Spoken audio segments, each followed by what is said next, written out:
कोणत्या पदासाठी आग्रही आहेत हा त्यांचा प्रश्न आहे. त्यांचा पक्ष हा भारतीय जनता पक्षाचा अंगवस्त्र आहे. मी मागेही बोललो होतो. त्यांच्या पक्षाचे प्रमुख अमित शहा आहेत. त्याच्यामुळे अमित शहाकडे जाऊन ते मागणी करू शकतात. पण देवेंद्र फडणवीस ऐकतील असं मला वाटत नाही. माझी जी काय माहिती आहे त्यानुसार त्याने आपले नगरसेवक शिंद्यांनी ते मुंबईतल्या ताज लँडसाईन हॉटेलमध्ये बंद करून ठेवले. ज्यांनी शिवसेनेचे आमदार फोडले स्वतःचे, त्यांना स्वतःच्या नगरसेवकांची भीती वाटावी याचं मला आश्चर्य वाटतं. आणि आमदार घेऊन ते महाराष्ट्रात नव्हते राहिले, ते सुरतला गेले होते, सुरक्षित ठिकाणी. त्यांनी नगरसेवकसुद्धा सुरतला किंवा अहमदाबादला न्यायला पाहिजे होते. आमदारांना सुरतला नेलं आणि नगरसेवकांना इथे कोंडून ठेवलं. कारण त्यांच्यासाठी सुरक्षित जागा ही सुरत हीच आहे, जिथे भारतीय जनता पक्षाचं त्यांना देवेंद्र फडणवीस यांच्या राजवटीची सुद्धा भीती वाटते. याचा अर्थ असा आहे की स्वतःच्या राज्यात जिथे ते डेप्युटी CM आहेत, जिथे मुख्यमंत्री भारतीय जनता पक्षाचे आहेत, गृहमंत्री त्यांच्याकडे भाजपकडे आहेत, तरीही एकनाथ शिंदे यांना आपले नगरसेवक फोडले जातील, पळवले जातील, अपहरण केलं जाईल अशी भीती वाटत असेल तर ही महाराष्ट्राच्या राजकारणाची फार मोठी हास्य जत्रा आहे. तुम्ही किती काळ कोंडून ठेवणार हा माझा प्रश्न आहे. तुम्ही किती काळ कोंडून ठेवणार? जे नगरसेवक तुमचे आहेत ते मूळचे शिवसेनेचेच आहेत आणि त्यांनासुद्धा मनामध्ये आमच्यापर्यंत जे संदेश येत आहेत त्यांच्या मनामध्ये सुद्धा मराठी अस्मितेची ज्योत किंवा मशाल ही धगधगते आहे. भारतीय जनता पक्षाचा महापौर होऊ द्यायचा नाही हे जवळजवळ सगळ्यांनी ठरवलेलं आहे. ठीक आहे, बघू ना काय होतं ते. रावसाहेब, आताच आपण म्हटलं की जे गेलेले आहेत त्यांच्या मनातही ती धगधग आहे. त्याचाच असा संकेत येत आहेत का की जसं आपण कालही म्हणालेला होता की अजित पवारांच्या बाबतीत की त्यांची घरवापसी होते, त्यावर तुम्ही सकारात्मकता दाखवली होती. तसंच आता हे जे तुम्ही विधान केलं आहे की जे शिवसेनेतनं गेलेले होते त्यांच्या मनातही धगधग आहे, याच्यातले घरवापसी होणार का? नगरसेवक जे आहेत सगळे जे निवडून आलेले आहेत त्यातले बरेचसे नवीन चेहरे आहेत. ते मूळचे शिवसैनिकच आहेत. आणि जो शिवसैनिक असतो त्याच्या मनामध्ये मुंबईच्या संदर्भात एक वेगळी भावना आहे. त्याच्यामुळे भारतीय जनता पक्षाचा महापौर होऊ देऊ नये असं एक सगळ्यांच्या मनामध्ये एक विचार आहे, असं आमच्या लक्षात आलेलं आहे.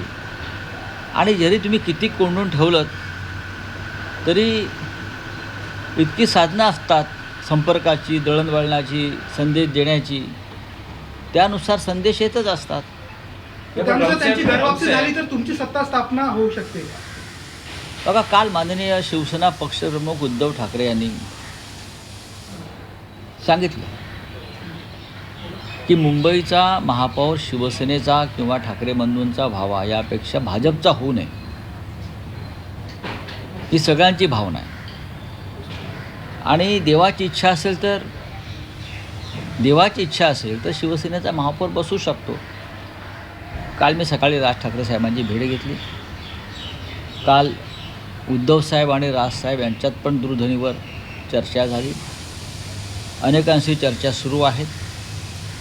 आम्ही सध्या तटस्थपणे या सगळ्या हालचालीकडे पाहत आहोत, पण पडद्यामागे बऱ्याच गोष्टी घडत आहेत. नाही, पण राऊतसाहेब, उद्धव ठाकरेंचं जे विधान होतं की देवाची इच्छा असेल तर आपला महापौर होऊ शकेल, शिवसेना उद्धव बाळासाहेब ठाकरे पक्षाचा अजूनही महापौर पदावरचा दावा नाही दावा म्हणण्यापेक्षा प्रयत्न बघा, आहेत का? एक लक्षात घ्या, दावा म्हणण्यापेक्षा जे आकडे आहेत ते आकडे जवळजवळ समसमान आहेत ना. 4चा फरक आहे. 4चा एवढा मोठा आंतरराष्ट्रीय पक्ष, जगातला सगळ्यात मोठा पक्ष, ज्याने महाराष्ट्रातला सगळ्यात मोठा पक्ष शिवसेना फोडून एक वेगळा गट निर्माण केला, प्रचंड ताकद, प्रचंड पैसा, सत्ता याचा वापर करून पण त्यांना फक्त 4चंच बहुमत मिळालं आहे. आणि मी तुम्हाला एक ऐतिहासिक सत्य सांगतो. तुमचं बहुमत किती मोठं असू द्या किंवा छोटं असू द्या, बहुमत हे चंचल असतं. हे लक्षात घ्या. बहुमत हे चंचल असतं, पाऱ्यासारखं. ते इथून तिथे तिथून इथे कधी सरकू शकतं. हा एक खांबी डोलारा मोदींच्या करंगळीवरती उभा आहे, एवढंच सांगतो. नाही, पण जे मुख्यमंत्र्यांचं असं म्हणणं आहे की उद्धव ठाकरेंचं जेव्हा विधान आलं की देवाच्या मनात असेल किंवा देवाची इच्छा असेल तर आपला महापौर होऊ शकतो. फडणवीस असं म्हणतात की उद्धव ठाकरेंना कोणत्या देवाबद्दल बोलायचं, इन्व्हर्टेडमध्ये देवा. त्यांचं असं म्हणणं आहे की महायुतीचाच महापौर बसेल ही देवाची इच्छा आहे. नाही, महायुतीचा महापौर बसला असता तर 29 नगरसेवक कोंडून नसते ठेवले ना त्यांच्या सहकारी गटानं. जर एवढं सोपं असतं तर 29 नगरसेवक त्यांच्याच राज्यात कोंडून नसते ठेवले. याच्यावरती आमच्या देवाभाऊंचं काय म्हणणं आहे? त्यांची सुटका करा. त्यांचे नातेवाईक काही नगरसेवकांचं कदाचित अपहरण झालं म्हणून तक्रार देऊ शकतात. देवेंद्र फडणवीस 5 दिवस महाराष्ट्रात नाही आहेत, दावोसला आहेत. या 5 दिवसात बरंच काही घडू शकतं. नाही, डावोसला ते आहेत, काय गुंतवणूक वगैरे आणतात असं म्हणतात. ते अनेक वर्ष डावोसला जातात, पण गुंतवणूक महाराष्ट्रात दिसत नाही कुठे. त्यांची सगळी गुंतवणूक ही निवडणुकीमध्ये असते, स्वतःची, नगरपालिकांपासून लोकसभेपर्यंत. त्याच्यामुळे जी गुंतवणूक परदेशातून यायला पाहिजे ती आम्हाला कधीच दिसली नाही. आणि डावोसला बसून पण ते महानगरपालिकेचंच राजकारण करणार तिथे बसून. तर डावोसला जाता कशाला? मग इथे बसून डावोसची इन्व्हेस्टमेंट आणा ना तुम्ही. नाही, पण स्कोप आहे शिवसेना उद्धव बाळासाहेब ठाकरे पक्षाला, जेव्हा फडणवीस हे महाराष्ट्रात नाहीये, अनेकांशी संपर्क संवाद. फडणवीस महाराष्ट्रात नसले तरी तर राज्याचे मुख्यमंत्री आहेतच ना. फडणवीस यांना हे मान्य होईल का की अमित शहांच्या पक्षाचा इथे महापौर व्हावा? याचं उत्तर मला तुम्ही द्या की देवेंद्र फडणवीस यांना हे मान्य होईल का की अमित शहा यांचा जो पक्ष आहे आणि त्याचे जे 29 नगरसेवक आहेत त्यांना कोंडून ठेवलं आहे आणि जे हट्ट धरून बसले की आमचाच महापौर करा, हे फडणवीस करतील का? मी फडणवीसांना जे काही ओळखतो बरं का, ते वेताळाप्रमाणे हट्टी आहेत, एवढंच सांगतो. रावसाहेब, आता आपण आकडेवारीचा मुद्दा मांडला.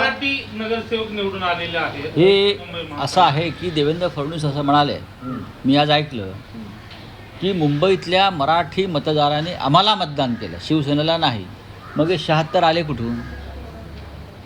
हे आपण जे म्हणताय ना की मुंबईतल्या मराठी मतदारांनी आम्हाला म्हणजे भाजपला मतदान केलं असा दावा जर देवेंद्र फडणवीस करत असतील तर तुम्ही सांगताय 76 हा आकडा आला कुठून?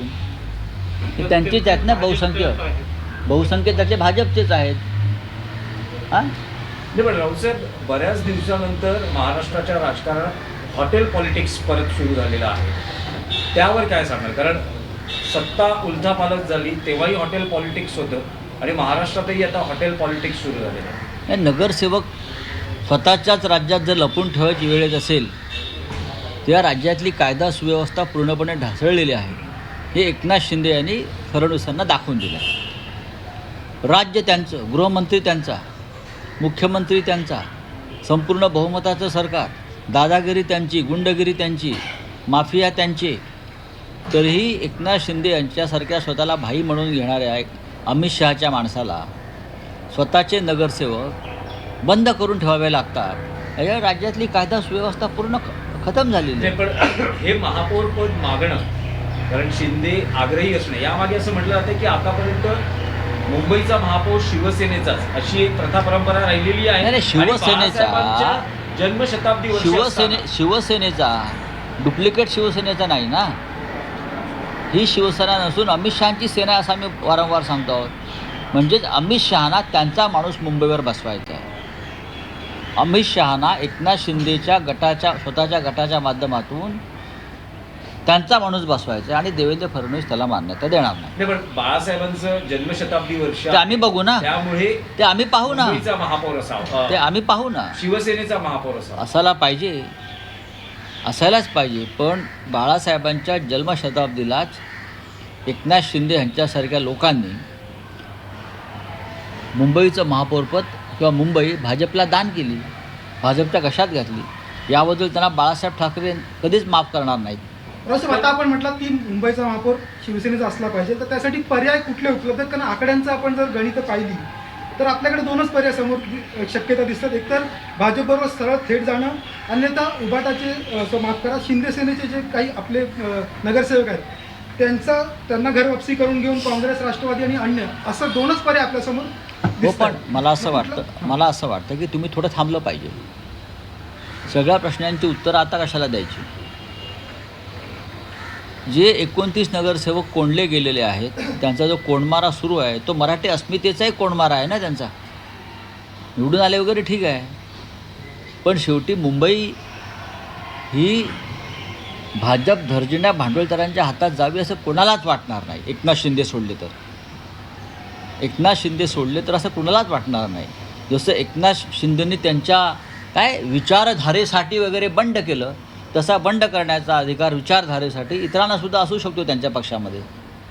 नाही, पण राऊतसाहेब, देवेंद्र फडणवीसांनी निवडणुकीच्या काळात एक भाकीत केलं होतं की ठाकरे बंधूंच्या युतीत राज ठाकरे हे सगळ्यात बिग लुझर राहतील. काल फडणवीसांनी पुन्हा तेच म्हटलेलं आहे की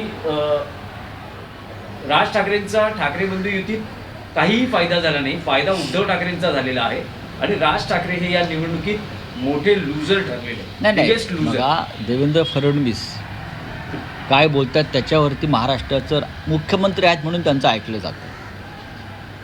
राज ठाकरे यांना दुर्दैवानं कमी जागा मिळाल्या आणि हे दुःख सगळ्यांना आहे आम्हाला. आम्ही आत्ता राजसाहेबांच्या पक्षाचे एक उमेदवार आले होते आमच्याकडले, ते हे सांगायला की शिवसेनेनं आमच्यासाठी प्रचंड मेहनत घेतली पण थोड्या मताने मी पडलो. आम्ही ठिकठिकाणी महाराष्ट्र नवनिर्माण सेनेचे उमेदवार निवडून यावे यासाठी आम्ही प्रयत्न केले. दुर्दैवानं फार मोठं यश महाराष्ट्र नवनिर्माण सेनेला जरी येऊ शकलं नाही तरी मी त्यांना फडणवीस म्हणतात किंवा काड्या घालतायत तसं काय लुजर वगैरे मानत नाही. राज ठाकरे आणि उद्धव ठाकरे यांचं सगळ्यात मोठं भूमिका होती की मराठी माणसानं एकत्र यावं, एकजूट व्हावी. मी असं मानतो की शिवसेनेचे निवडून आलेले 66 लोक ते राजसाहेबांचेच आहेत आणि मनसेचे 6-7 लोक जे आले तेही आमचेच आहेत. याला जेव्हा आम्ही प्रीतिसंगम म्हणतो तेव्हा या प्रीतिसंगमाची भीती त्यांना वाटते. आमचे 4 आले आणि त्यांचे 10 जास्त आले ह्याच्यासाठी ही ठाकरे बंधूंची युती झाली नव्हती. मिस्टर फडणवीस, एक लक्षात घ्या, आमच्यावरती आमचे नगरसेवक लपून ठेवायची वेळ आलेली नाही आहे तुम्ही फोडाल वगैरे म्हणून. आम्ही ठाम आहोत, तुमचेच लोक लपवले जात आहेत, लुजर वगैरे कोणी नाही. आम्ही विनर आहोत, आम्ही गेनर आहोत. सर, ठाकरे बंधू अशी युती आहे, स्वतंत्र कोणी नाही. जे टाटा समोर होतं त्याच्यामध्ये मतं पुढे किंवा विभाजनामुळं किंवा बंडखोरीमुळं 32 तुमच्या सीट्स पडलेल्या आहेत. नाही, काँग्रेस स्वतंत्र उभी राहिल्यामुळे काही ठिकाणी हा प्रकार झालेला आहे. आता त्याला काय आम्ही करू शकतो? काँग्रेस हा एक खूप मोठा भारतीय जनता पक्षाप्रमाणे राष्ट्रीय पक्ष आहे. त्यांनी तो निर्णय घेतला आणि त्याचा फायदा भारतीय जनता पक्षाला झाला असं एकंदरीत दिसतं आहे. पण तरीही काँग्रेसला 25पेक्षा जास्त जागा महानगरपालिकेत मिळाल्या, त्याबद्दल आम्ही त्यांचं अभिनंदन करतो. आणि उद्याच्या वाटचालीमध्ये हे सर्व नगरसेवक जे आहेत हे आमच्याबरोबरच राहणार आहेत. नाही, पण राऊतसाहेब, मुंबई काँग्रेस काँग्रेसमध्ये अंतर्गत